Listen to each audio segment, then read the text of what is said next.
Channel AP set EAMCET 2025కి సంబంధించి declaration ఫామ్కి సంబంధించి enable చేయడం అయితే జరిగింది.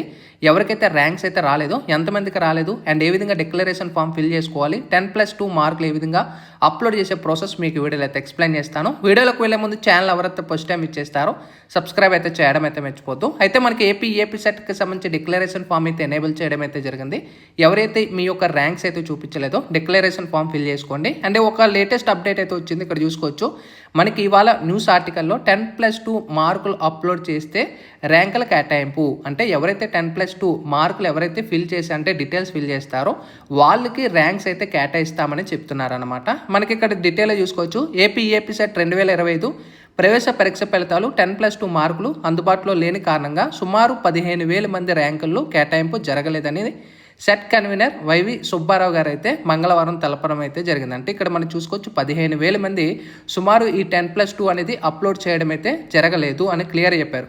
2025 మార్చిలో ఇంటర్ ఉత్తర్వులైన ఏపీ తెలంగాణ బోర్డులకు చెందిన రెగ్యులర్ విద్యార్థుల మార్కులను వారు అప్లోడ్ చేయాల్సిన అవసరం అయితే లేదు.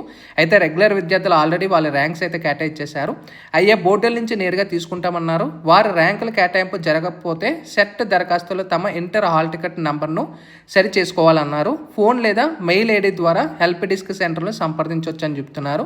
అండ్ ఇక్కడ మనం చూసుకోవచ్చు, మనకి టోటల్గా సిబిఎస్ఈ అలాగే మనకు ఓపెన్ కేటగిరీ అండ్ డిప్లొమా ఇతర బోర్డులు సంబంధించిన 10+2 విద్యార్థులు మాత్రం తమ మార్కులను సెట్ వెబ్సైట్లో అప్లోడ్ చేయాలన్నారు. ఎలాంటి మీకు ప్రాబ్లమ్స్ ఉన్నా కూడా ఇక్కడ ప్రొవైడ్ చేసిన నెంబర్కి అండ్ ఈమెయిల్ ఐడికి అనేది మీరు కాంటాక్ట్ అయితే అవ్వచ్చు. అయితే డిక్లరేషన్ ఫామ్ ఎనేబుల్ చేశారు. ఇక్కడ మనకి డిక్లరేషన్ ఫామ్ ఓపెన్ చేసుకొని ఇక్కడ registration number, hall ticket number, mobile number ఇచ్చిన తర్వాత సెర్చ్మెంట్ క్లిక్ చేస్తే మీ ర్యాంక్ ఎవరికైతే చూపలేదో మీ యొక్క డీటెయిల్స్, మీ మార్క్స్ అయితే ఎంటర్ చేయాల్సి ఉంటుంది. ఇచ్చిన తర్వాత సబ్మిట్ మీద క్లిక్ చేసుకున్నట్టయితే మీ టోటల్గా మీకు ఈ 10+2 మార్క్స్ అనేది ఇవ్వడం అయితే జరుగుతుంది. తర్వాత ఫైనల్గా మీకు ర్యాంక్స్ అయితే అలాట్ చేస్తారు మనకు అందరికీ కంప్లీట్ అయిపోయిన తర్వాత. సో ఇది టోటల్గా మనకి 15,000 మంది సుమారు అప్లై చేయలేదని క్లియర్ చెప్తున్నారు. So sign up bye friends, thank you.